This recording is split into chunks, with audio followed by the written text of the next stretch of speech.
నడిచినా కూర్చున్నా మోకాళ్ళ నొప్పులు వస్తున్నాయా? ప్రాణ పెయిన్ క్లినిక్ లో అధునాతన చికిత్సతో మోకాళ్ళ నొప్పులు తగ్గించుకోండి. నమస్తే, వెల్కమ్ టు మనం టీవీ.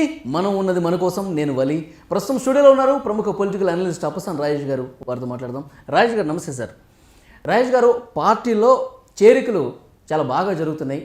ముద్రగడ పద్మనాభం గారు జనసేనలోకి వస్తున్నట్టుగా సమాచారం వస్తుంది. అంబటి రాయుడు గారు ఎలాగో జనసేన అధినేత పవన్ కళ్యాణ్ గారు కలిశారు, ఆయన కూడా జాయిన్ అవుతున్నారు. పార్థసారథి బీసీ నాయకుడు ఆయన వైసీపీ నుంచి టీడీపీలో జాయిన్ అవుతున్నారు. అంటే ఎవరు ఏ పార్టీలోకి వెళ్ళాలి, మంచి అవగాహనతో చంద్రబాబు గారు పవన్ కళ్యాణ్ గారు ఈ చేరికలు ప్లాన్ చేసుకుంటున్నట్టుగా సమాచారం ఉంది సార్. ఎట్లా చూస్తారు మీరు? అంటే ఇక్కడ తెలుగుదేశం జనసేన సమన్వయంతో ఎన్నికలను ఎదుర్కోవడానికి ఒక నిర్ణయానికి వచ్చేసి ఉన్నాయి. ఎన్నికలకి కలిసి వెళ్ళాలి, కలిసి పోటీ చేయాలని చెప్పని ఒక నిశ్చయాభిప్రాయానికి వచ్చేసారు. వాళ్ళు మేము కలిసి వెళ్ళబోతున్నాం అని చెప్పని ప్రకటించారు. రాష్ట్ర స్థాయి నుంచి నియోజకవర్గ స్థాయి వరకు ఆ రెండు శ్రేణుల మధ్య ఒక కోఆర్డినేషన్ కోసం ఇప్పటికే పలు స్టేజీల్లో సమన్వయ కమిటీ సమావేశాలు జరిగినాయి. అంటే ఎన్నికలకు లోపుగానే ఈ రెండు పార్టీల మధ్య ఒక ఎమోషనల్ కనెక్టివిటీ బిల్డప్ అవ్వాలి. ఇవాళ జగన్మోహన్ రెడ్డి గారి వల్ల ఈ రెండు పార్టీలు బాధితులు, రెండు శ్రేణులు బాధితులు, వివిధ హోదాల్లో ఉన్న ప్రజలు బాధితులుగా మారుతూ ఉన్నారు. ఇటువంటి సందర్భంలో ఈ రెండు పార్టీల మధ్య గ్యాప్ తీసుకురావడానికి అధికార పార్టీ విపరీతంగా ప్రయత్నం చేస్తూ ఉంది. సోషల్ మీడియా వేదికగా, ఫేక్ అకౌంట్ల వేదికగా ఏదో ఒక రకమైన ఫేక్ ప్రచారాలతోటి అంటే ఎమోషనల్గా ఈ రెండు పార్టీల శ్రేణుల్ని ఏదో ఒక రకంగా రెచ్చగొట్టే ప్రయత్నాలు చేయటం, అంతరం సృష్టించే ప్రయత్నం చేస్తున్నారు. ఇటువంటి సందర్భంలో ఇటువంటి ట్రాప్లో పడవద్దు అని చెప్పని పవన్ కళ్యాణ్ గారి స్థాయిలో స్వయంగా వారే వాళ్ళ పార్టీ సోషల్ మీడియాకి, వాళ్ళ పార్టీ శ్రేణులకు కూడా తెలుగుదేశం పార్టీ తరపున ఎవరైనా ఏదైనా ప్రకటన ఇచ్చినా మీరు దాన్ని పరిగణలోకి తీసుకోవద్దు. చంద్రబాబు నాయుడు గారు నేను సమన్వయంతో ఉన్నాం, మేము సుహృద్భావ వాతావరణంలో పనిచేసుకుంటున్నాం, మేము ఏదైనా చెప్తే దాన్ని పరిగణలోకి తీసుకోండి. దిగువ స్థాయిలో ఎవరైనా ఏదైనా ఒక వ్యాఖ్య చేసినా దాన్ని మీరు పరిగణలోకి తీసుకోవద్దు. రెచ్చగొట్టడానికి, విభేదాలు సృష్టించడానికి చాలామంది ప్రయత్నాలు చేస్తారు. ఆ ఉచ్చులో మీరు పడద్దు అని చెప్పని స్వయంగా పవన్ కళ్యాణ్ గారు కూడా రాష్ట్ర స్థాయి వాళ్ళ కార్యవర్గ సమావేశంలో చెప్పడం జరిగింది. ఓకే. చంద్రబాబు నాయుడు గారు కూడా వాళ్ళ శ్రేణులకి అదే విధమైన సందేశం ఇస్తూ ఉన్నారు. ఇటువంటి సందర్భంలో మీరు ప్రస్తావించినట్టుగానే ఎన్నికలు సమీపిస్తూ ఉన్నాయి. అధికార పార్టీ నుంచి వలసలు మొదలవుతూ ఉన్నాయి. ఆ వలసలు మొదలయ్యేటప్పుడు కూడా ఇప్పుడు ఒక స్థాయి నాయకుల్ని పార్టీలో చేర్చుకోగానే సరిపోదు కదా, వారిని తిరిగి అకామిడేట్ చేయాల్సి ఉంటుంది. అంటే వారి సర్వీసెస్ వాడుకోవటానికి వారికి అసెంబ్లీకి పోటీ చేయించడమో, పార్లమెంట్కి పోటీ చేయించడమో, అంటే ఆ గుర్తింపు గౌరవం ఇవ్వాలి. అక్కడ ఆ గుర్తింపు గౌరవం దక్కట్లేదని చెప్పని వాళ్ళు ఇటువైపు వస్తున్నారు. వచ్చినప్పుడు వాళ్ళని ఐడియల్గా ఉంచలేం. ఒక స్థాయి కలిగిన నాయకుల్ని పార్టీలో చేర్చుకునేటప్పుడు వారికి తగిన ప్రాధాన్యత, ఆ గుర్తింపు గౌరవం ఇవ్వగలమా లేదని చెప్పని ఆలోచించి జాయిన్ చేసుకుంటారు ఎవరైనా కూడా. ఇటువంటి సందర్భంలో ఇక్కడ ఏంటి, ఈ రెండు పార్టీలు కలిపి అలయన్స్గా పోటీ చేయబోతున్నాయి. ఈ పోటీ చేసే ప్రాసెస్లో ఎవరు ఎన్ని స్థానాల్లో పోటీ చేయాలి, ఎవరెవరు ఎక్కడెక్కడ పోటీ చేస్తారు, ఆ పోటీ చేసే ప్రాంతాల్లో ఆల్రెడీ అక్కడ ఎగ్జిస్టింగ్ లీడర్స్ ఎవరైనా ఉన్నారా, ఆ ఉన్నవారిని రీప్లేస్ చేసి ఇప్పుడు కొత్తగా వచ్చేవారిని అకామిడేట్ చేయడం వల్ల వచ్చే పరిస్థితులు, పరిణామాలు ఏంటి, పైగా ఈ కొత్తగా వచ్చే వారితోటి ఇరు పార్టీల క్యాడరు ప్రాపర్గా సింక్ అవుతారా లేదా, ఇవన్నీ 100 రకాల ఈ పర్మిటేషన్స్, కాంబినేషన్స్ ఇవన్నీ ఆలోచించుకోవాలి. ఇటువంటి నేపథ్యంలో ఏంటంటే ఇప్పుడు ప్రధానంగా మీరు ప్రస్తావించినట్టుగా అంబటి రాయుడు, ముద్రగడ పద్మనాభం వరకే కాదు, మచిలీపట్నం పార్లమెంటు సభ్యుడిగా ఉన్న సీనియర్ పార్లమెంటేరియన్ ఆయన బాలశౌరి గారు, అలవనేని బాలశౌరి గారు 2004లో రాజశేఖర రెడ్డి గారితో పాటుగా, అంటే రాజశేఖర రెడ్డి గారు ముఖ్యమంత్రి అయిన సందర్భంలో మొట్టమొదటిసారిగా ఆయన ఎంపీగా ఎన్నిక కావడం జరిగింది. అటువంటి సీనియర్ నాయకుడు కూడా ఇవాళ పవన్ కళ్యాణ్ గారిని కలవబోతున్నట్టుగా వార్తలు వస్తూ ఉన్నాయి. అదే సందర్భంలో మీరు ప్రస్తావించిన కొలుసు పార్థసారథి గారు, ఈ కొలుసు పార్థసారథి గారి నేపథ్యం కూడా ఒకసారి గమనించుకుంటే ఆయన కాంగ్రెస్ ప్రభుత్వంలో మంత్రిగా, తర్వాత ఇప్పుడు వైసీపీలో ఎమ్మెల్యేగా ఉన్నారు. కానీ ఇంకొంచెం వెనక్కి వెళ్ళి చూస్తే మీకు తెలియాల్సింది ఏంటి అంటే వాళ్ళ నాన్నగారు కేపీ రెడ్డయ్య గారు తెలుగుదేశం పార్టీ మాజీ పార్లమెంటు సభ్యుడు. మచిలీపట్నం నుంచే తెలుగుదేశం పార్టీ నుంచి ఎంపీగా ఎన్నికయ్యారు ఆయన. తర్వాత రోజుల్లో పివి నరసింహారావు గారి తోటి ఆపరేషన్ ఆకర్షకు లోనైన ఎంపీ ఆయన. ఆ రోజుల్లో తెలుగుదేశం పార్టీ పార్లమెంటరీ పార్టీల నుంచి 6 పార్లమెంటు సభ్యుల్ని ఫిరాయింపు చేసుకున్నారు ఆ రోజున. ఆ బృందంలో సభ్యుడైన. అట్లా తెలుగుదేశం పార్టీ ద్వారా అవకాశం దక్కించుకున్నా కూడా తర్వాత రోజుల్లో తెలుగుదేశం పార్టీకి దూరం జరిగి కాంగ్రెస్ పార్టీలో చేరారు. ఆయన రాజకీయ వారసుడిగా రాజకీయ ప్రస్థానం మొదలుపెట్టిన పార్థసారథి గారు కాంగ్రెస్ పార్టీలోనే ఒక స్థాయికి ఎమర్జ్ అయ్యారు, మంత్రిగా పనిచేశారు. తర్వాత వాళ్ళ వైసీపీ పార్టీలో ఎమ్మెల్యేగా కొనసాగుతూ ఉన్నారు.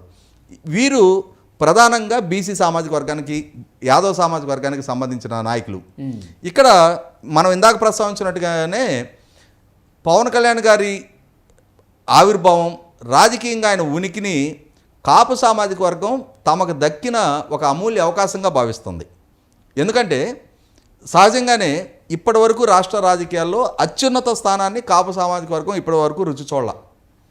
చిరంజీవి గారి నేతృత్వంలో అటువంటి అవకాశం దక్కే ఆస్కారం ఉందని చెప్పని ఆ రోజుల్లో భావించిన అది ఆ ప్రయోగం ఫెయిల్ అయింది. 2014లో ఆవిర్భావం జరిగిన జనసేన పార్టీని కూడా 2019లో కాపు సమాజం ఓన్ చేసుకోలేకపోయింది.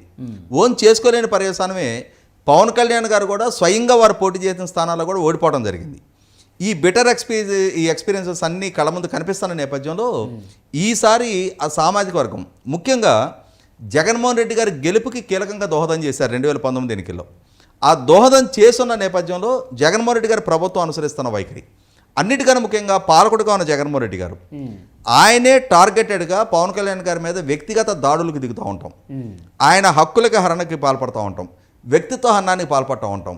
వాళ్ళ సోషల్ మీడియా వేదికగా కూడా నిత్యం పవన్ కళ్యాణ్ గారిని దూషిస్తూ ఉంటున్న నేపథ్యంలో ఆ సామాజిక వర్గంలో ప్రధానంగా పవన్ కళ్యాణ్ గారిని ఓన్ చేసుకోవాలి, మనకి దొరికిన ఇంతటి బలమైన క్రౌడ్ పుల్లరు అందుబాటులో ఉన్నప్పుడు ఈయనకి గనక ఇప్పుడు మన మద్దతు తెలపలేకపోతే ఇక భవిష్యత్తులో మళ్ళీ మనకు సామాజిక వర్గం నుంచి ఇంతటి స్థాయి నాయకుడు ఎమర్జ్ అవడం కష్టం.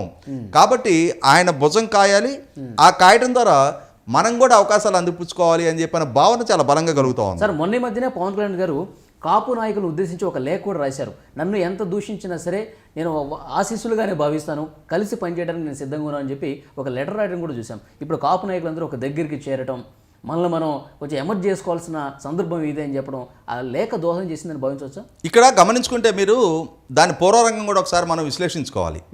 గతంలో ద్వారంపూడి చంద్రశేఖర్ రెడ్డి కాకినాడ ఎమ్మెల్యే బహిరంగ సభలో పవన్ కళ్యాణ్ గారిని, చంద్రబాబు నాయుడు గారిని, లోకేష్ని, పట్టాభిని వీళ్ళందరినీ బండ బూతులు తిడతా ప్రసంగించడం జరిగింది. దానికి నిరసన తెలియజేయడానికి వెళ్ళిన జనసేన శ్రేణుల మీద భౌతిక దాడులకు పాల్పడ్డారు, తరిం కొట్టారు ఆ రోజున. ఇటువంటి నేపథ్యంలో పవన్ కళ్యాణ్ గారు ద్వారంపూడి చంద్రశేఖర్ రెడ్డి మధ్య చాలా సందర్భాల్లో విమర్శలు ప్రతి విమర్శలు నడిచినాయి. ఆ నడిచున్న సందర్భంగానే ఈ మధ్య ఒకసారి పవన్ కళ్యాణ్ గారు కొంచెం ఘాటుగా ద్వారంపూడి చంద్రశేఖర్ రెడ్డికి సమాధానం చెప్పిన సందర్భంలో ముద్దగడ పద్మనాభం గారు ద్వారంపూడి చంద్రశేఖర్ రెడ్డి వాళ్ళ కుటుంబం కాపు ఉద్యమానికి ఫండింగ్ చేశారు, మీరు ఆయన ఎట్లా దూషిస్తారు అని చెప్పని, అంటే పవన్ కళ్యాణ్ గారిని దూషించిన ద్వారంపూడి చంద్రశేఖర్ రెడ్డిని సమర్థిస్తూ ముద్దగడ పద్మనాభం గారు ఒక లేఖ రాయటం జరిగింది. పవన్ కళ్యాణ్ గారు అసలు మీ కంట్రిబ్యూషన్ ఏంటి కాపు సమాజానికి అని చెప్పని పవన్ కళ్యాణ్ గారి ఉనికిని ప్రశ్నిస్తూ ఆయన ఒక లేఖ రాయటం జరిగింది. ఈ నేపథ్యంలో కాపు సమాజం మొత్తం కూడా ముద్దగడ పద్మనాభం గారిని చాలా విమర్శలు చేయడం జరిగింది.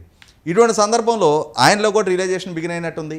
వాస్తవంగా ఆయన వైసీపీ పార్టీ తరఫున పోటీ చేయాలని చెప్పని ఆలోచిస్తున్నట్టుగా వార్తలు వచ్చినాయి. వాళ్ళ కొడుకుని వైసీపీ పార్టీ అభ్యర్థిగా పోటీకి పెట్టాలని చెప్పని ఆలోచించినట్టుగా వార్తలు వచ్చినాయి. వైసీపీ పార్టీలో జాయిన్ కాబోతున్నారు. కాపు ఓట్ బ్యాంకు ఎంతో కొంత పవన్ కళ్యాణ్ గారి వైపు నుంచి చీల్చే ప్రయత్నం వైసీపీ వైపు నుంచి జరుగుతుందని చెప్పని వార్తలు వచ్చినాయి. అయితే అదే వైసీపీ పార్టీ పవన్ కళ్యాణ్ ముద్దగడ పద్మనాభం గారిని జగన్మోహన్ రెడ్డి గారితో అపాయింట్మెంట్ కూడా ఇవ్వకుండా అవమానించారు అని చెప్పని వార్తలు వచ్చిన నేపథ్యంలో ముద్దగడ పద్మనాభం గారు పవన్ కళ్యాణ్ గారికి సన్నిహితం కావాలని చెప్పని ఒక నిర్ణయం తీసుకోవటం, జనసేన పార్టీ నుంచి వారికి కబురు వెళ్ళటం, వారు కూడా సంసిద్ధత వ్యక్తం చేయటం. ఈ నేపథ్యంలో అటుకు ముద్రగడ పద్మనాభం గారి దగ్గర నుంచి మొదలుపెట్టి ఇటు బాలశౌరి గారు, అంబట్రాయుడు గారు లాంటి వాళ్ళు కూడా, అంబట్రాయుడు కూడా జగన్మోహన్ రెడ్డి గారిని కలిసి పార్టీలో చేరిన 10 రోజుల్లోనే బయటికి రావడం జరిగింది. ఈ నేపథ్యంలో అర్థమవుతుంది ఏంటి అంటే all roads leads to Rome అన్నట్టుగా వివిధ పార్టీల్లో ఉన్న, అంటే ఇవాళ వైసీపీ పార్టీకి అనుసంధానంగా, వైసీపీ పార్టీకి అనుబంధంగా, అభిమానులుగా ఉన్న చాలామంది తెలగ, కాపు, బలిజ సామాజిక వర్గాలకు సంబంధించిన నాయకులు వైసీపీ పార్టీలో మేము వివక్షకు గురవుతున్నాం అని చెప్పిన అభిప్రాయంలో ఉన్నాళ్ళు ఇవాళ పవన్ కళ్యాణ్ గారికి సన్నిహితంగా మారుతా ఉన్నారు. తెలుగుదేశం, జనసేన ఈ అలయన్స్ ఖచ్చితంగా రేపు అధికారంలోకి రాబోతుంది అని చెప్పని గుర్తిస్తూ ఉన్నారు. మీరు గమనించుకోండి, ఇక్కడ నిన్న 3వ విడత లిస్టు రిలీజ్ చేశారు. ఆ రిలీజ్ చేసిన సందర్భం అధికార వైసీపీ పార్టీ నుంచి దర్శిలో ఎమ్మెల్యేగా ఉన్న మద్దిశెట్టి వేణుగోపాల్, ఆయన తెలగ సామాజిక వర్గానికి సంబంధించిన ఆయన్ని తప్పించి అక్కడ శివప్రసాద్ రెడ్డి గారికి అవకాశం ఇచ్చారు. తర్వాత ఆ చిత్తూరు నియోజకవర్గంలో అక్కడ ఆరణి శ్రీనివాసులు అని చెప్పని ఆయన్ని బహుశా జంగాలపల్లి శ్రీనివాసులు అంటారు అనుకుంటాను, బహుశా ఆయన ఒకరే అనుకుంటున్నాను నేను. ఆయన sitting MLA, maybe subject to correction, నేను అనుకోవటం ఆయన ఒకరే అనుకుంటున్నా. ఆయన సిట్టింగ్ ఎమ్మెల్యే ఆయన్ని తప్పించి, ఆయన బలిజ సామాజిక వర్గానికి సంబంధించిన ఆయన తప్పించి అక్కడ విజయానందరెడ్డి అని చెప్పని ఒక ఎర్రచందనం స్మగ్లింగ్ కేసుల్లో ఉన్న ఆయన, అరెస్ట్ అయ్యి ఉన్న ఆయన, జైలుకి వెళ్ళి ఉన్న ఆయనకి టికెట్ ఇవ్వడం జరిగింది. ఇది బలిజలు తెలగలకి ఉన్న అవకాశాలు కట్ చేసి రెడ్లకు ఇచ్చుకుంటున్నారు అన్న సందేశం ఈ 2 రోజుల నుంచి చాలా వేగంగా స్ప్రెడ్ అయింది.